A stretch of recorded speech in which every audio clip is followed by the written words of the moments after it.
L'implantation prochaine d'une usine d'assemblage et de montage des véhicules de marque Hyundai en République démocratique du Congo préoccupe le gouvernement de la République. Ainsi, pour matérialiser le contrat y afférent signé le 23 novembre 2013 à Kinshasa entre le gouvernement congolais, représenté respectivement par le ministre des Transports et Voies de Communication, le ministre des Finances et celui de l'Industrie et Petites et Moyennes Entreprises, ainsi que la société Central Motors, le ministre des Transports et Voies de Communication, Justin Kalumba Monangongo, s'est rendu dernièrement à Séoul, en Corée du Sud.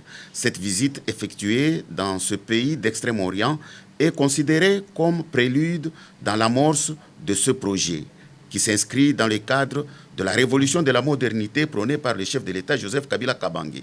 Sur place, Justin Kalumba Monangongo a échangé avec le staff dirigeant de cette entreprise, classée 4e sur le plan mondial dans la construction automobile, et voir le format qui convient pour la République démocratique du Congo dans ce domaine. Depuis 2010, le groupe Hyundai Motors Company est le 4e constructeur mondial d'autobus. Il dispose déjà de plusieurs usines en Europe, notamment en France, en Turquie, en République tchèque, ainsi qu'en Afrique, notamment en Algérie, en Égypte, au Nigeria et en Afrique du Sud.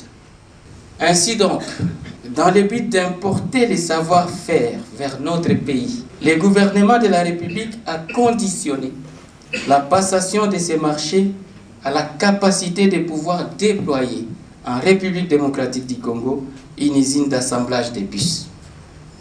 Cette usine de montage de bus de marque Hyundai permettra à terme non seulement d'accroître sensiblement le nombre de bus neufs en circulation sur nos routes, mais aussi de créer des emplois localement.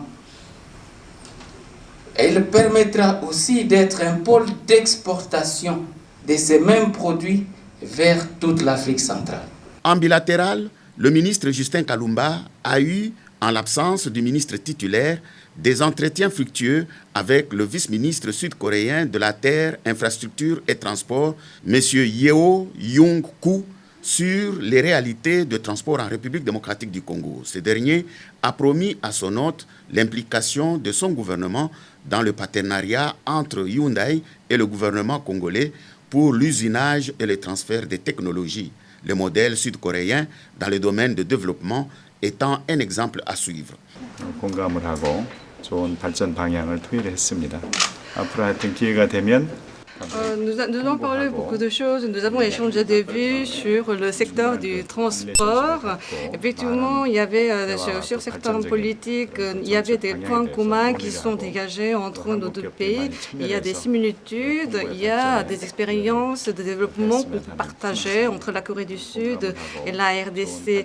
Et je crois savoir que les entreprises sud-coréennes vont bientôt fournir des véhicules à Kinshasa. J'espère que ces entreprises sud-coréens peuvent encore s'avérer encore plus actives sur le sol congolais. Et j'espère que je pourrai avoir des occasions de parler encore de façon détaillée sur les différentes politiques qu'on pourrait élaborer en commun.